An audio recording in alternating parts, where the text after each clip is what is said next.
Kepada Tuan dan Puan, para anggota DPR yang terhormat, apa kabar hari ini?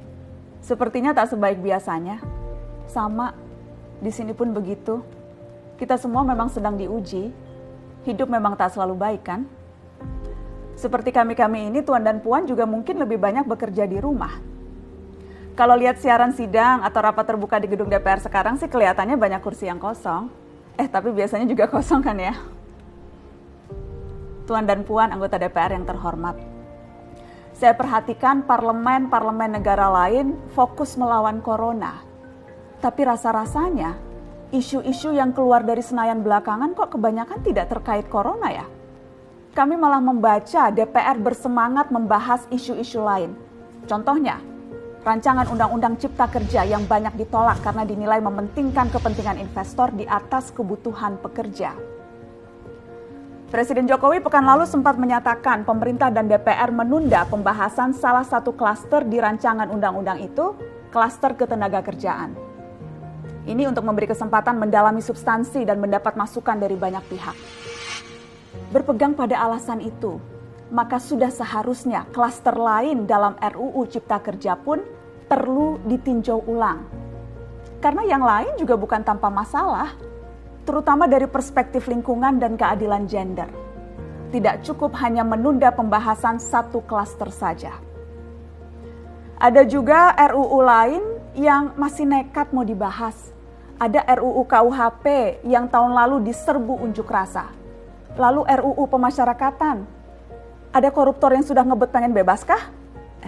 Apa kabar Pak Yasona?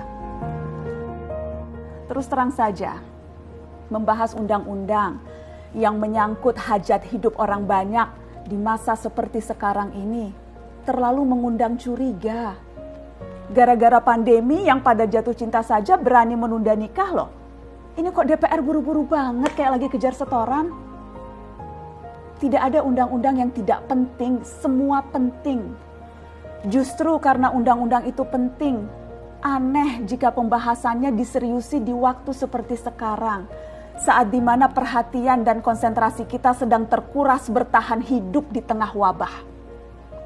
Produk hukumnya pun berpotensi cacat bila tidak memenuhi ketentuan dan rasanya belum ada aturan pembahasan RUU secara virtual. Jika ngotot menuntaskan Omnibus Law atau RUU KUHP atau RUU pemasyarakatan, jangan salahkan jika ada yang menilai DPR tidak menjadikan perang melawan corona sebagai prioritas. Saya percaya setiap tindakan dan keputusan di masa krisis mencerminkan skala prioritas. Atau memang inikah prioritas wakil-wakil rakyat kami saat ini? Bikin ribut juga jelas tak seharusnya jadi prioritas. Satgas COVID-19 DPR kemarin dikabarkan mengimpor jamu ilegal dari Tiongkok secara besar-besaran untuk pasien positif virus corona.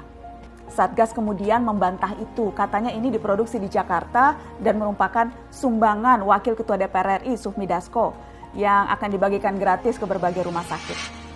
Kemudian dikabarkan juga jamunya mengandung bahan berbahaya dan belum terbukti klinis.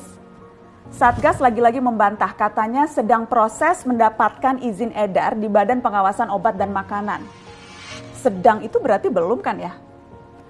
Tuan dan Puan yang terhormat, niat baik pun perlu proses yang baik.